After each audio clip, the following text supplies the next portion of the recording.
What it is, do? It's your boy Crook LDB Team 100. We in here, sure. And today we got another reaction video. Listen, y'all. This is NBA teammates who hated each other. I low-key kind of want to see this. Before the video starts, make sure you like, comment, and subscribe. Show your boy some love. We definitely trying to get this channel moving. Get this train going. Consistency is key. You're going to see me being a little bit more consistent. Let's get right into it, man. I ain't even got nothing to say. Let's get right into it. Friends with all your coworkers in any type of job. And it's especially hard in the NBA, where teammates fight for playing time, number of shots, and millions of dollars. Here are the most famous cases of NBA teammates hating each other. Charles Barkley and Scottie Pippen. Charles Barkley gave up a fat chunk of his salary for the Rockets to be able to sign Scottie Pippen in 1999 in an attempt to finally win an elusive NBA title. All he got in return was Pippen calling him fat. The Rockets had great expectations with Pippen, but his chemistry with Barkley on and off the floor was not up to par. Scottie wanted to be the top dog on their team because he won 6 championships, and Sir Charles wasn't too happy about that, so they often clashed. As a result, the Rockets got bounced out of the playoffs in the first round, and Barkley called out Scottie for an underwhelming performance because Scottie took the most shots, but shot just 33% for the whole series. Pippen called Barkley fat and fake tough, among other things, and their relationship was heading towards an ugly divorce as Scottie requested a trade and moved to Portland. David Robinson and Dennis Rodman. After he became a 2-time champion and a 2-time Defensive Player of the Year with the Pistons, Dennis Rodman fell into a depression and tried to commit suicide. Due to his fragile mental health, he and the team believed he needed a change of scenery, so they sent him to San Antonio.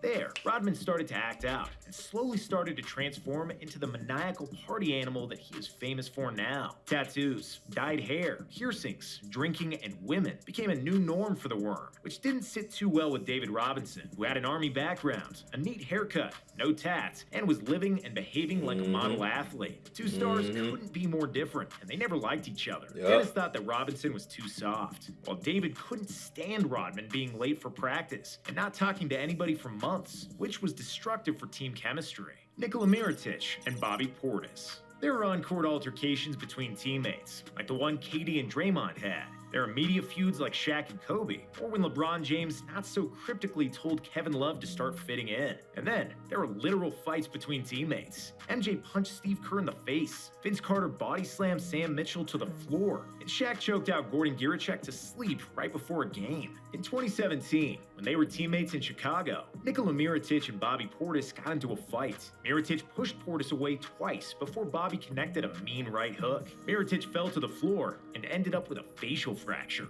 After that, their relationship was incorrigible, even though Portis apologized. However, Mirotic wasn't having it and didn't want to speak to Portis anymore, and demanded a team to trade either him or Bobby because he didn't want to be around him. Shaq and Kobe. That's crazy because Mirotic was solid one of the too. most famous teammate That's crazy. in NBA history, which included fistfights, media slander. But I remember Bobby, and this just goes back to what I was saying previously in like my previous video, bro. Like, in order for a player to be successful, there's a lot of different factors that has to happen. Like, you have to understand that winning a ring is the most difficult thing in the world.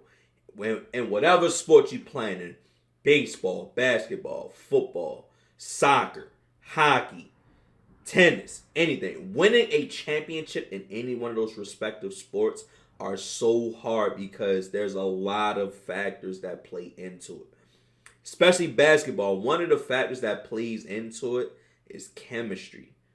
Having a culture in your locker room that everyone believes in your coach and not out for individual self and you trying to chase stats.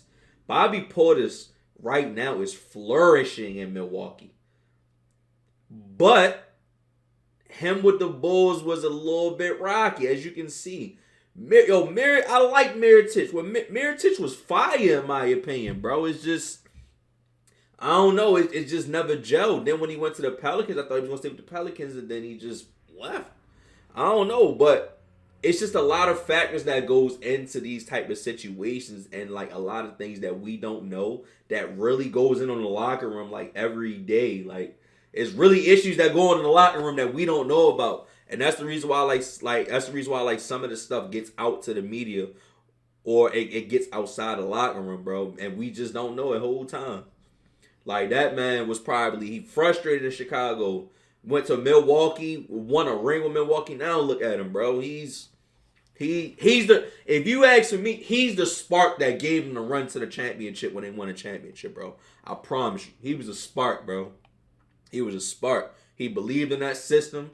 They already had Giannis. They already had Middleton, but bro, the rest is history from there, bro. But it's a lot of facts that go into that, bro. Their relationship started well when Kobe came into the league in 1996, and Shaq liked the hard-nosed, brash kid from Philly, and he was the first to embrace Bryant after he shot 4 air balls in the 97 playoffs. In the 1998 offseason, as the media pressure was mounting, Shaq was starting to lose his patience with Kobe, who in turn wasn't that impressed with O'Neal anymore. The dynamic duo would go into a yelling match during a pick game, and after they properly trash-talked and cussed each other out, Shaq slapped Kobe across the face, and they're great, the two hotheads.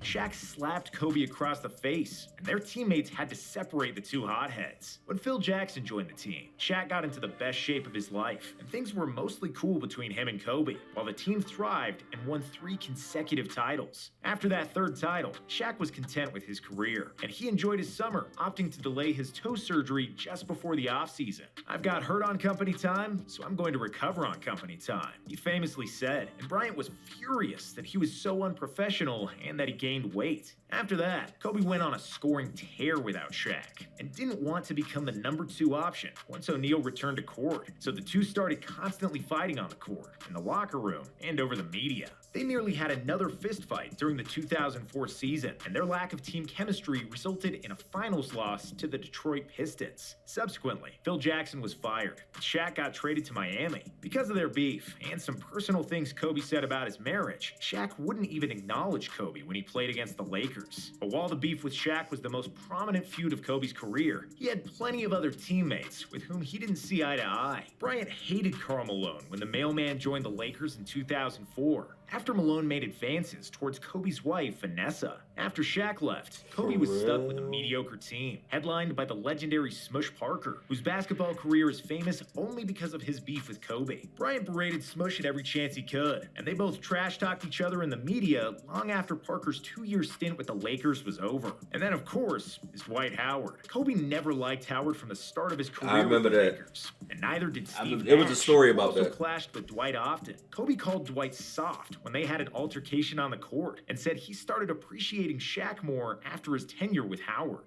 Kwame Brown and Michael Jordan. Michael Jordan famously drafted Kwame Brown with the first overall pick in the 2001 NBA draft, and then he unretired and became Brown's teammate. The rookie and the icon got on well at first, but when the training camp started, they played one-on-one, and Kwame dared to talk a little trash to MJ. That didn't end well, and Jordan completely flipped the script, transforming from a supportive big brother into a mean old man. That old man also wiped the floor with the rookie, and from that moment on, Jordan started mocking and humiliating Brown in front of his teammates and the media. He was trying to break him down in order for him to grow stronger, but Kwame's confidence was gone, and he never really gained it back. Ray Allen and Rajon Rondo. Rajon Rondo and Ray Allen's relationship started fantastically. Ray was a mentor to young Rondo, and the team won the championship in their first year together. The two would stay teammates until 2012, when Ray took his talents to South Beach, after which KG, Pierce, and Rondo all hated him. But for Rondo, the hate started while Ray was still rocking Celtics green, and it was a pure basketball dispute. As Rondo's game evolved, and he became an all-star, he was much more ball-dominant, and Ray was reduced to a catch-and-shoot role. He also didn't like Rondo's newfound arrogance, and the two had a rocky relationship until Allen left the team. Jimmy Butler and Andrew Wiggins. By his own admission, Jimmy Butler is not easy to deal with. Just like Kobe or MJ, Butler believes in hard work and giving 110% in practice. And he's disgusted with players who don't share the same beliefs. After he led the young Timberwolves to their first playoff berth in 14 years in 2018, Jimmy Butler grew unhappy with Karl Anthony Towns, and especially Andrew Wiggins. Their professionalism and playing style rubbed Butler the wrong way, and he wasn't quiet about it. Butler called Towns and Wiggins soft, and constantly trash-talked them in practice until his trade request was finally granted. D'Angelo Russell and Nick Young. During the 2016 NBA season, D'Angelo Russell was a brash young rookie and the second pick of the 2015 NBA draft. D'Angelo became good friends with Nick Young on the Lakers, and Russell tried to prank him by recording Young talking about his sexual exploits, including cheating on fiancée Iggy Azalea, not thinking about the consequences. And that was the biggest thing back then, bro. It would all be one big ha-ha. Russell posted the video online, seriously breaching the locker room code and effectively ending Young's relationship with his fiancée. Of course, that didn't sit too well with Swaggy P or any of his teammates. The NBA is one big brotherhood, and this was a severe breach of trust. D'Angelo was outcast by Young and the rest of the Lakers, who isolated Russell and didn't want to speak to him for a while.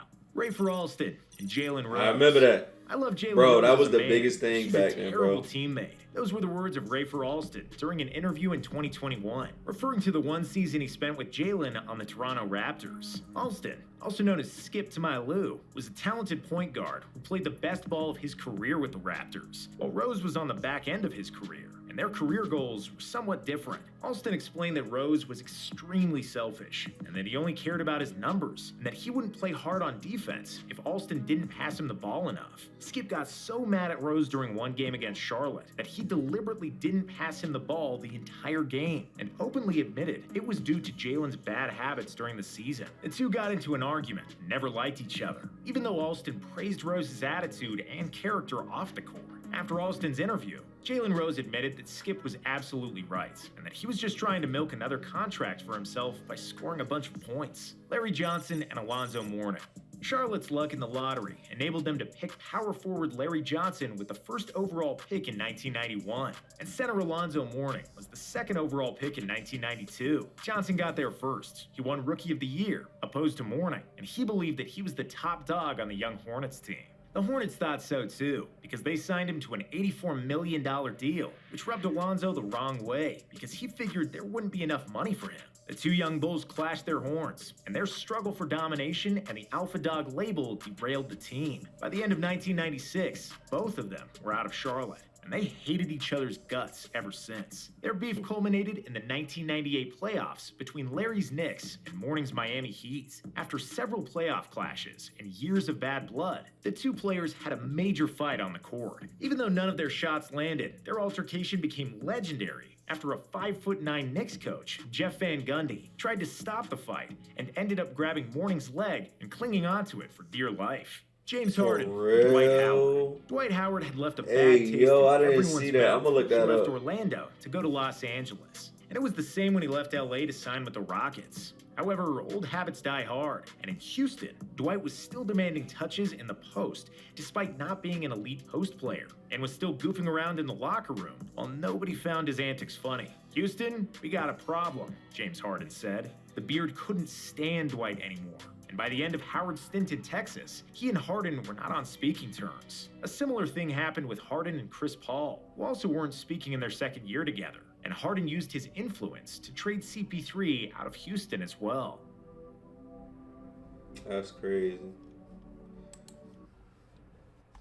I ain't gonna lie, I wasn't hip to that Jeff Van Gundy one. I didn't know he literally held on to his leg. That is crazy.